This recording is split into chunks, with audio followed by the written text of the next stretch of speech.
Assalamualaikum warahmatullahi wabarakatuh. Halo semuanya. Jadi, di kesempatan kali ini kita akan membahas mengenai soal-soal pengantar akuntansi 2 di sesi mentoring khusus. Jadi, di sesi mentoring khusus kali ini kita akan membahas mengenai beberapa soal. Yang pertama yaitu ada rekonsiliasi bank, yang kedua ada surat berharga atau saham, yang ketiga persediaan, dan yang terakhir piutang. For your information, UTS semester genap akan dilaksanakan pada tanggal 10 sampai 15 Maret 2025. Jadi kita langsung saja masuk ke pembahasan soal yang pertama mengenai rekonsiliasi bank. Baik, kita langsung ke soal yang pertama mengenai rekonsiliasi bank.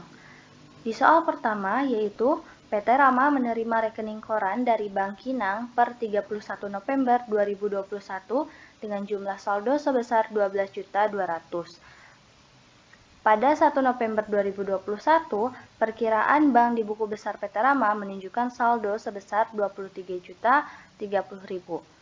Pada November 2021, buku penerimaan kas diketahui sebesar 47.300, sedangkan buku pengeluaran kas diketahui sebesar 65.727.250. Jadi, dari soal ini kita ketahui bahwa buku di bank atau catatan di bank per tanggal 31 November 2021 menunjukkan 12.200.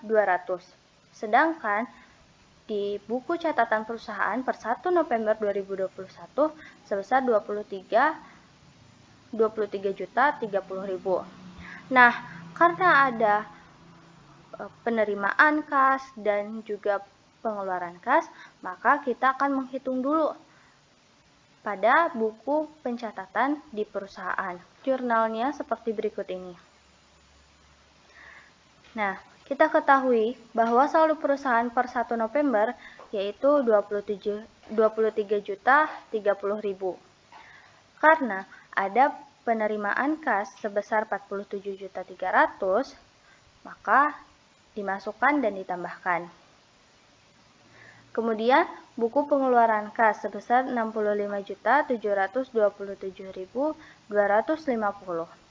Maka 23.030.000 ditambah 47.300.000 dikurangi 65.727.250, maka saldo akhir per perusahaan yaitu 4.602.750. Nah, sedangkan per saldo bank sudah diketahui pada 31 November yaitu sebesar 12.200, maka tidak perlu dilakukan pencatatan lagi. Kita lihat pada soal selanjutnya di rekonsiliasi bank. Data yang berhubungan dengan rekonsiliasi bank sebagai berikut. Bank telah melaporkan jasa giro sebesar 74.250. Nah, kita lihat bahwa jasa giro itu sama dengan bunga. Maka akan ada penambahan di perusahaan yaitu jasa giro sebesar 74.250. Selanjutnya, cek bernomor 1023 senilai 1.570.000 dicatat dalam laporan buku pengeluaran sebesar 1.750.000. Nah, ini merupakan koreksi dari kesalahan pencatatan. Maka ada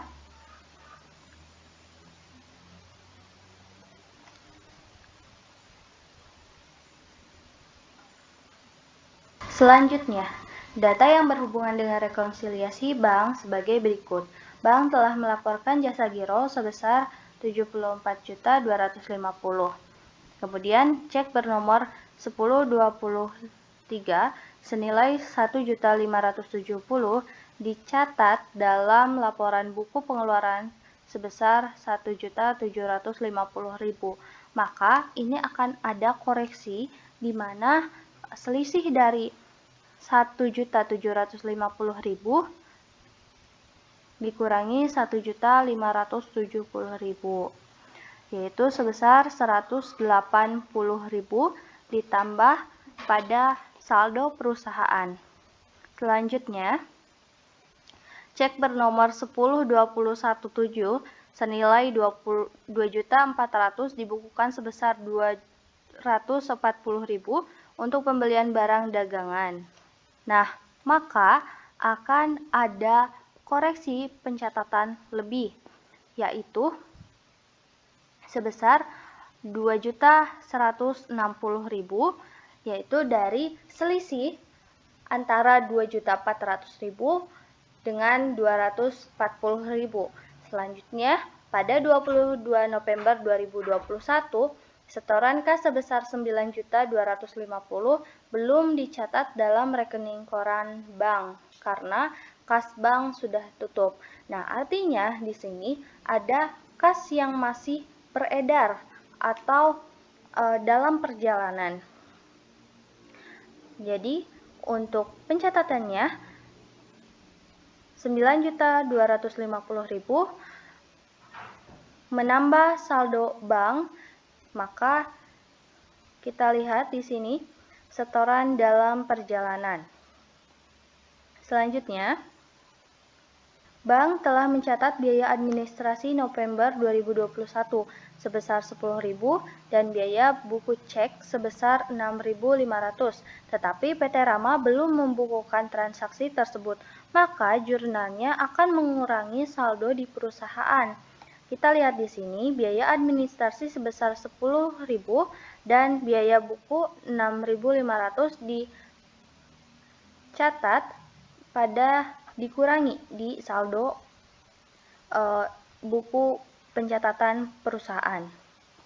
Selanjutnya, bank telah mencatat transaksi dikredit pada rekening PT Rama karena adanya kiriman uang sebesar 1.999.500 yang diterima dari pelanggan untuk melunasi utangnya. Nah, artinya ini sama dengan wesel tagih yang kita miliki, atau sama dengan piutang. Jadi ini akan menambah pada uang di perusahaan. Nah, sedangkan di sini belum ada pencatatan pada rekening PT Rama di perusahaannya. Maka pencatatannya sebagai berikut, ini masuk ke penambahan. Maka ditulisnya di sini. Ditambah wesel tagih sebesar 1.999.500, maka akan menambah pada saldo perusahaan. Selanjutnya, PT Rama menerima cek dari PT Brahmana sebesar Rp1.200.000 pada 18 November 2021, tetapi ketika akan diuangkan, cek tersebut ditolak bank karena saldo tidak mencukupi.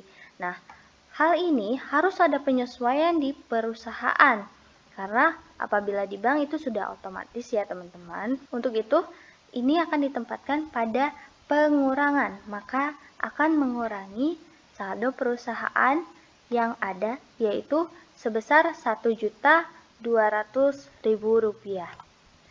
Nah, kemudian terdapatnya 5 lembar cek dengan total Rp17.970.000 yang telah dibayarkan kepada para pemasok atau supplier untuk melunasi utang yang ternyata belum diuangkan.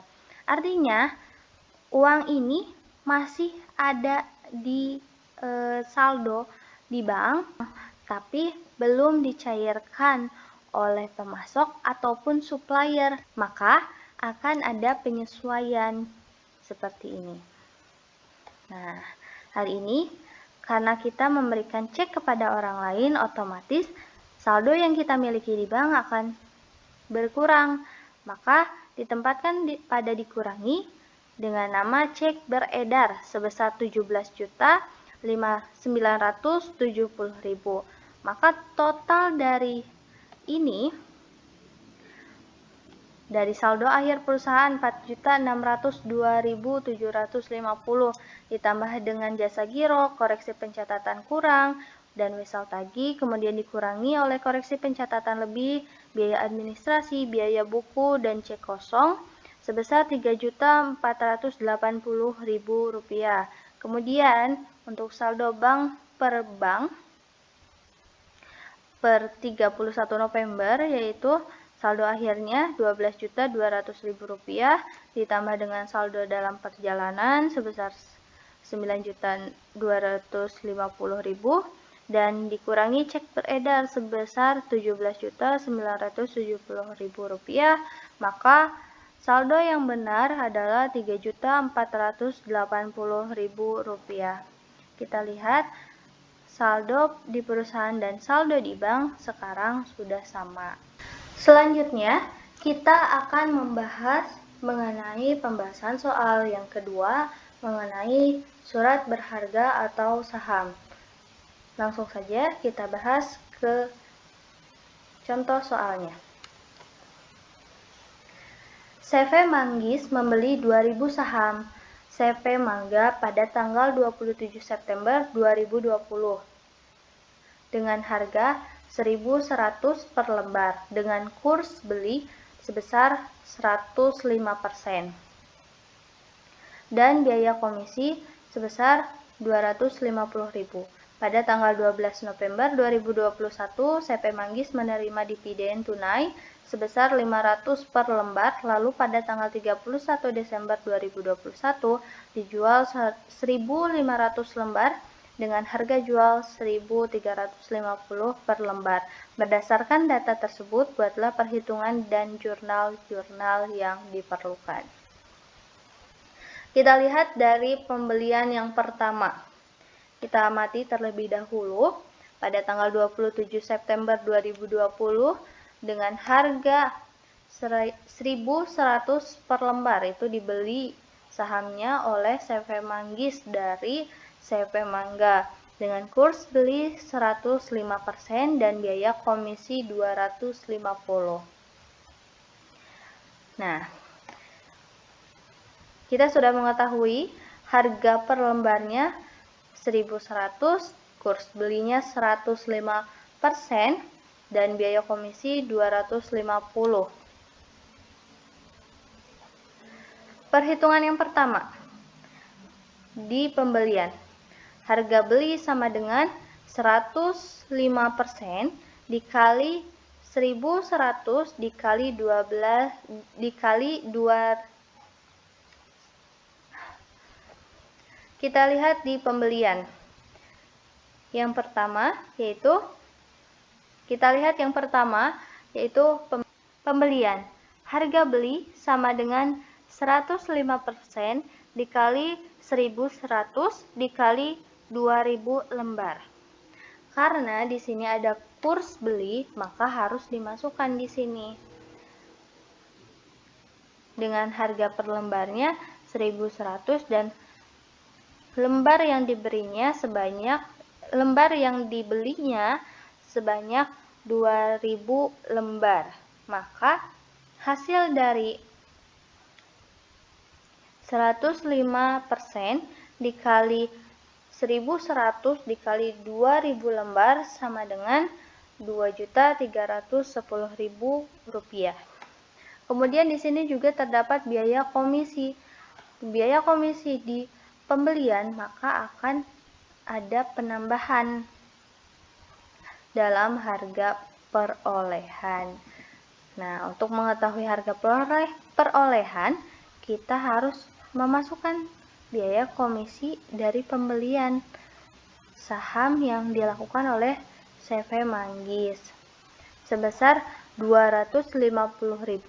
Maka total dari penjumlahan ini sebesar Rp2.560.000. Kemudian yang selanjutnya tanggal 12 November. Nah, kemudian kita lihat mengenai jurnalnya. Yang pertama, surat berharga saham CV Manggis di debit Rp2.560.000 rupiah dan dikredit kas sebesar Rp2.560.000.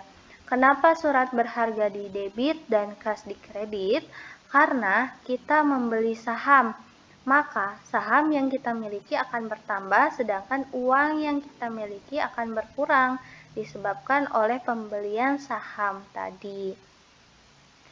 Selanjutnya, tanggal 12 November 2021, CP Manggis menerima dividen tunai sebesar 500 per lembar saham. Nah, kita lihat perhitungannya. Dividen sama dengan 2.000 lembar dikali 500.000. Nah, karena per satu lembar saham itu dividen yang diterimanya sebesar 500, maka dikalikan dengan 2.000 lembar. 2.000 lembar dari mana? Dari saham yang kita beli atau saham yang kita miliki dari CP Mangga. Maka 2.000 dikali 500 sama dengan 1 juta rupiah. Jurnalnya seperti apa? Jurnalnya yaitu kas di debit sebesar 1 juta rupiah dan pendapatan dividen sebesar 1 juta rupiah. Kenapa kas di debit? Karena menambah uang atau karena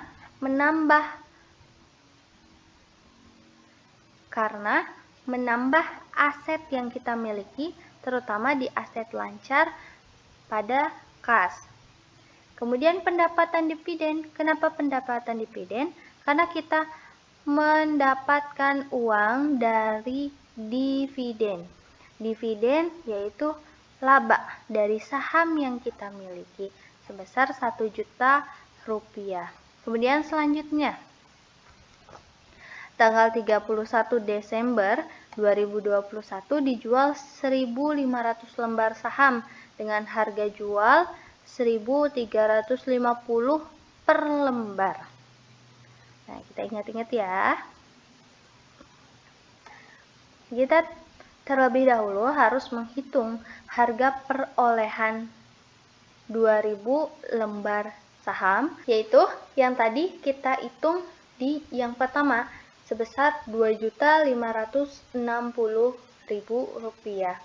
Maka harga perolehan saham per 1.500 lembar yaitu Rp2.560.000 dibagi 2.000 dikali 150. Rp2.560.000 dibagi 2.000 dikali 1.500 yaitu sebesar 1.920.000. 2.560.000 dari harga perolehan per 2.000 lembar saham. Nah, juga ini 2.000. Nah, ini juga 2.000 dari saham yang kita miliki. Kemudian dikali 1.500 karena ini merupakan saham yang akan kita jual. Totalnya Rp1.920.000. Kemudian kita dapat menghitung harga jual, yaitu 1.500 lembar dikali 1.350 sama dengan 2.025.000. 1.500 lembar yaitu saham yang akan kita jual, sedangkan 1.350 harga saham yang akan kita jual per lembarnya.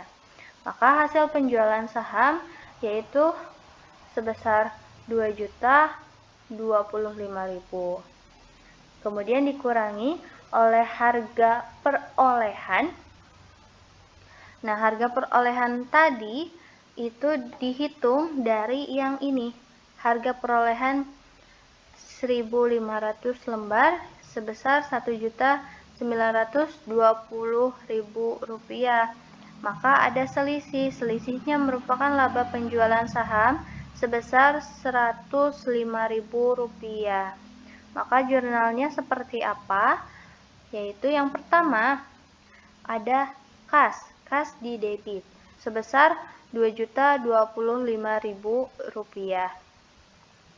Kenapa bertambah? Karena kita menerima kas dari penjualan saham sebanyak 1.500 lembar. Nah, kemudian dikredit surat berharga saham CV Manggis sebesar Rp1.920.000. Kenapa Rp1.920.000? Karena harga perolehan dari 1.500 lembar saham. Hal ini karena kita menjualnya hanya sebanyak 1.500 lembar saham, maka harga perolehannya pun Rp1.920.000. Nah, yang tadi kita hitung ada selisih, yaitu laba. Laba penjualan saham sebesar 105.000 di kredit. Oke, selanjutnya kita akan membahas soal yang ketiga, yaitu mengenai persediaan. Sebelumnya, apa sih persediaan itu? Persediaan merupakan barang atau perlengkapan yang dimiliki perusahaan untuk dijual atau digunakan kembali dalam kegiatan proses produksi. Nah, biasanya akun atau data persediaan barang dagang itu digunakan oleh perusahaan dagang atau perusahaan manufaktur, yaitu sebagai persediaan bahan baku, persediaan barang dalam proses, atau persediaan barang jadi. Oke, langsung saja kita akan membahas soal yang ketiga ini. Berikut ini disajikan catatan persediaan barang dagangan lemari hias di toko Buana Berdikari selama bulan Maret tahun 2022. Persediaan akhir bulan Februari 2022 adalah sebanyak 20 unit dengan masing-masing unit yaitu sebesar Rp2.240.000. Nah, berikut disajikan juga data transaksi selama Maret 2022. Yang pertama, tanggal 3 Maret ada pembelian secara kredit, 5 Maret ada pembelian secara tunai, 15 Maret ada penjualan tunai, 17 Maret ada pembelian kredit, 20 Maret ada pembelian tunai, dan 25 Maret menjual barang secara kredit atau penjualan kredit, 28 Maret pembelian secara tunai. Nah, sesuai data tersebut, Toko Buana Berdikari mencatat persediaan menggunakan metode perpetual. Buatlah kartu persediaan metode FIFO beserta jurnal yang diperlukan. Nah, metode perpetual merupakan suatu metode pencatatan persediaan barang dagang yang dilakukan secara terus-menerus setiap kali terjadi transaksi. Sedangkan metode periodik adalah metode pencatatan persediaan yang dilakukan hanya pada akhir periode penjualan atau mencatat persediaan pada akhir bulan saja. Nah, dari soal ini dapat dipastikan kita telah mengetahui metode pencatatan persediaan perpetual dan akan menentukan kartu persediaan melalui metode FIFO. Baik, masuk saja kepada pembahasan. Pembahasan kartu persediaan metode FIFO pada perusahaan Toko Buana Berdikari.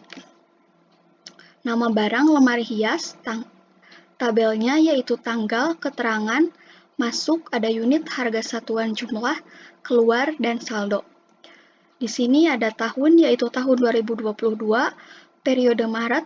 Yang pertama, tanggal 1 persediaan awal, yaitu tadi sebesar 20 unit dengan harga satuan Rp2.240.000, jumlah Rp44.800.000. Itu merupakan jumlah persediaan awal pada 1 Maret, atau yang disebut juga tadi merupakan persediaan akhir pada bulan Februari, yaitu bulan sebelumnya.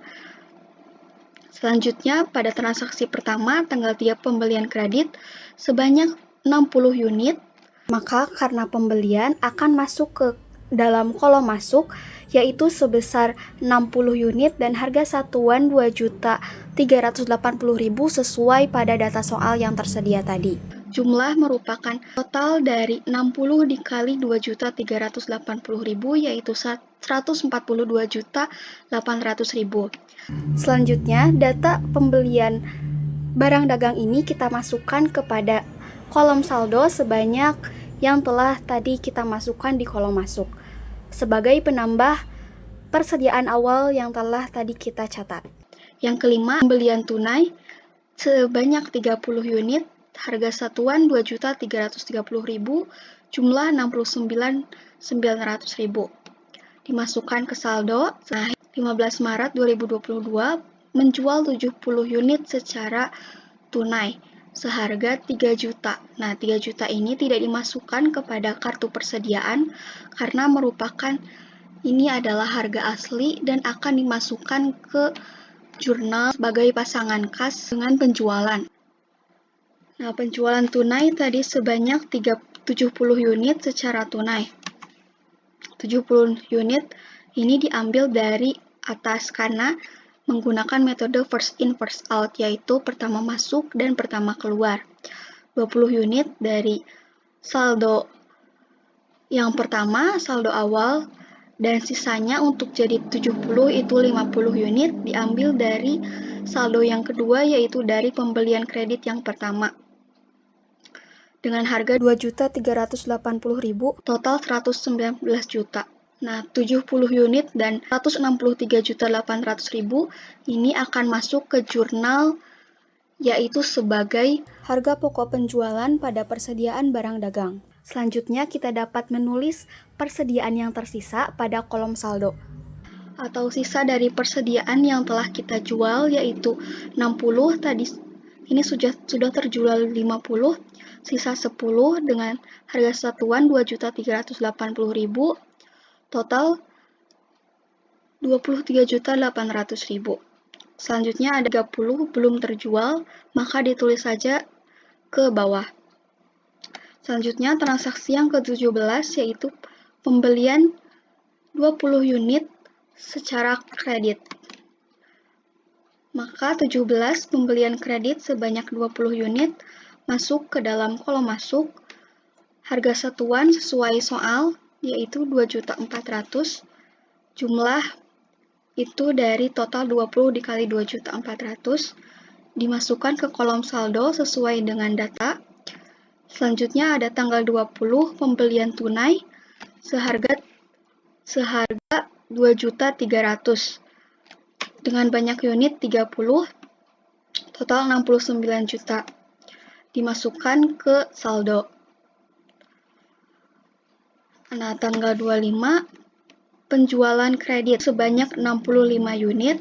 Nah, untuk kartu persediaan, maka kita mengambil dari data yang di atas, saldo yang tersisa yaitu 10, dengan data sama 30, dengan data sama 2.330, dan sisanya untuk mendapatkan 65 yaitu 20 yang ini dan 5 itu dari unit 30. Jadi 10 tambah 30 tambah 20 yaitu 60 ditambah 5, 65. Untuk total 153.200.000. Nah, seperti tadi kita masukkan sisa persediaan yang tersedia pada kolom saldo, yaitu 30 dikurangi 5 yaitu sebanyak sisa 25 unit dengan harga satuan 2.300.000. Selanjutnya transaksi yang terakhir yaitu 28 Maret membeli 10 unit secara tunai dengan harga 2.350.000. Maka akan ditulis di kolom masuk yaitu sebanyak 10 unit dengan harga satuan 2.350.000, total 23.500.000. Dipindahkan ke kolom saldo sebagai penambah adanya persediaan. Maka hasil akhir sebagai persediaan akhir yaitu 25 ditambah 10 yaitu ada 35 unit persediaan dengan jumlah persediaan yaitu 57.500.000 ditambah 23.500.000 yaitu hasilnya 81 juta. Pembahasan selanjutnya yaitu mengenai jurnal yang diperlukan dengan metode pencatatan perpetual. Jurnalnya yaitu terdiri dari kolom tanggal, akun, referensi, debit, dan kredit. Tahun 2022, periode Maret, yang pertama tanggal 3 yaitu pembelian secara kredit. Maka akun yang timbul yaitu persediaan barang dagang pada utang dagang. sebesar 142.800.000 sesuai dengan data pada kartu persediaan.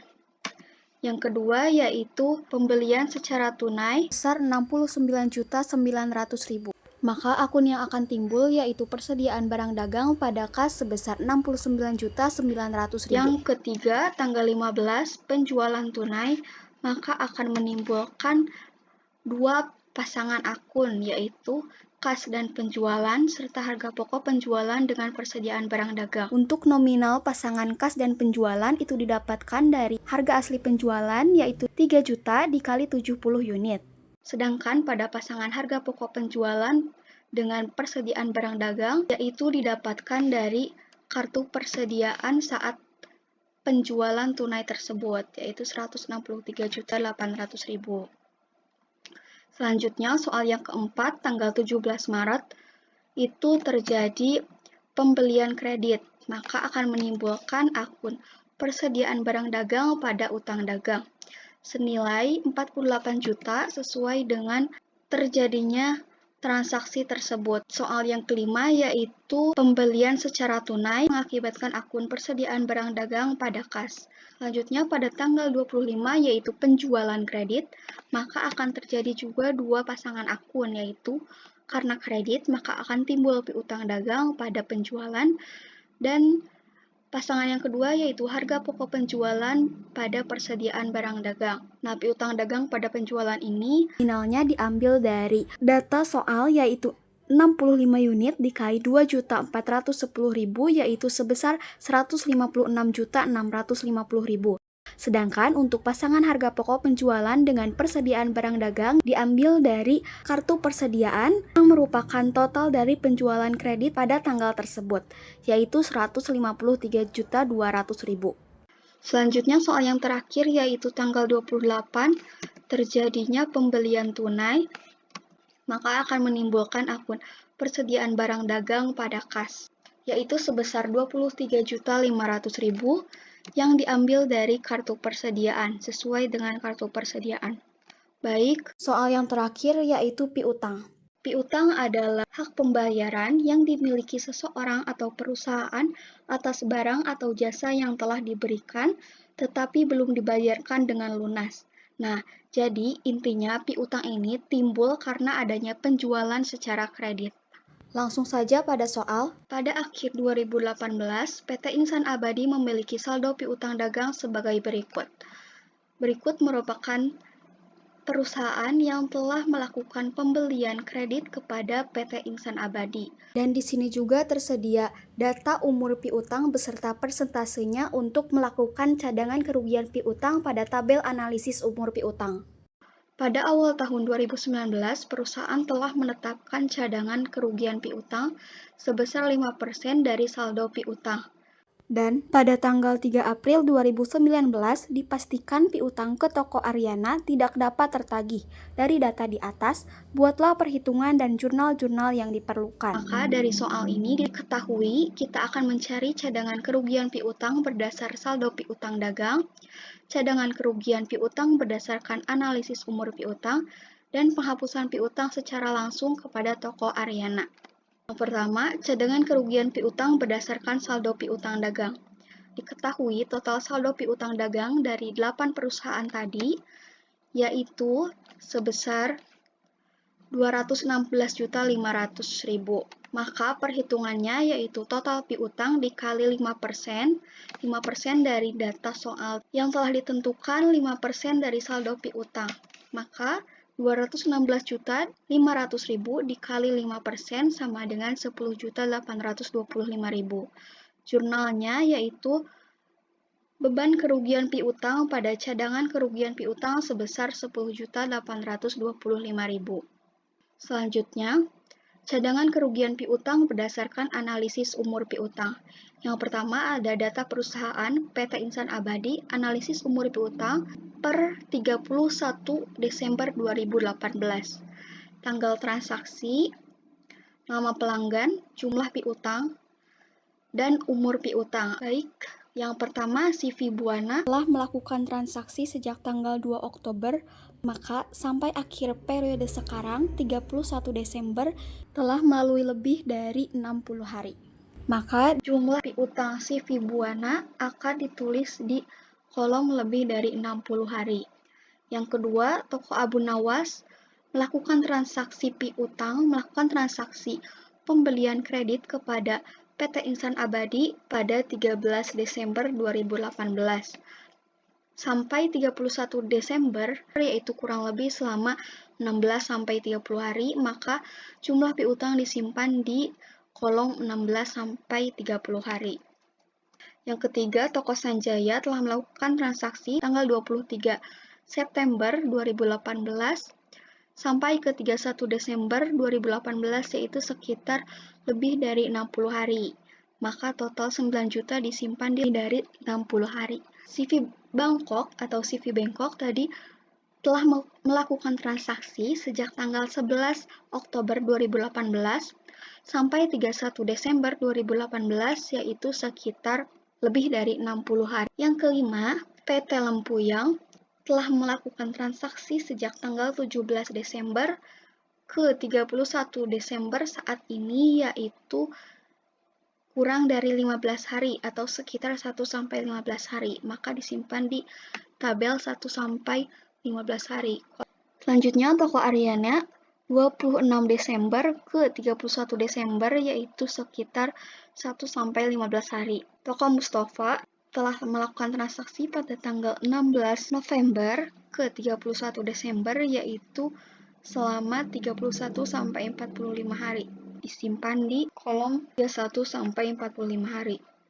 Dan yang terakhir yaitu CV Kencana telah melakukan transaksi sampai 31 Desember, simpan di kolom 31-45 hari. Semuanya ditotalkan jumlah piutang 1-15 hari ada 2 perusahaan, 16-30 hari ada 1 perusahaan, 31-45 hari ada 2 perusahaan, 46-60 hari itu tidak ada perusahaan, dan lebih dari 60 hari itu ada 3 perusahaan. Persentase resiko untuk 1-15 hari yaitu 1%, 16-30 hari 2%, 31-45 hari 4%, 46-60 hari 8%, dan lebih dari 60 hari itu 10%, sesuai dengan data soal yang telah tersedia. Nah, dari total piutang, masing-masing hari itu dikali dengan persentase resiko juga masing-masing tabelnya. Yang pertama, tabel 1-15 hari, 91.500 dikali 1% itu 915.000. Selanjutnya 16-30 hari, 13.500 dikali 2% yaitu 270.000. 31-45 hari sebesar 38.500 dikali 4% yaitu 1.540.000. Dan 46-60 hari itu kosong. Lebih dari 60 hari yaitu 73 juta dikali 10% maka 7.300. Nah, total dari hasil persentase tersebut dijumlahkan dan akan menjadi saldo atau total dari cadangan kerugian piutang yaitu 10.025.000. Maka jurnal yang akan timbul yaitu beban kerugian piutang pada cadangan kerugian piutang sebesar 10.025.000. Pembahasan yang terakhir yaitu penghapusan piutang dagang secara langsung kepada toko Ariana. Diketahui total piutang dagang toko Ariana yaitu 7.500.000. Pada 3 April 2019 dipastikan piutang tersebut tidak dapat ditagih atau akan melakukan penghapusan piutang dagang secara langsung. Nah, piutang dagang secara langsung ini mengakibatkan cadangan kerugian piutang langsung akan berada di debit dan piutang dagang akan langsung dihapuskan, berada di kredit. Berbeda dengan penghapusan piutang dagang sebelumnya, ini akan menimbulkan beban pada cadangan, sedangkan jika secara langsung itu cadangan langsung kepada piutang. Maka jurnal yang akan timbul dari soal penghapusan piutang dagang secara langsung kepada toko Ariana yaitu cadangan kerugian piutang pada piutang dagang sebesar 7.500.000 sesuai dengan data piutang dagang yang dimiliki oleh toko Ariana. Baik, mungkin pembahasan soal pengantar akuntansi 2 pada persiapan UTS kali ini cukup sekian. Jika ada yang ingin ditanyakan, silahkan ditinggalkan di kolom komentar. Terima kasih atas perhatiannya. Wassalamualaikum warahmatullahi wabarakatuh.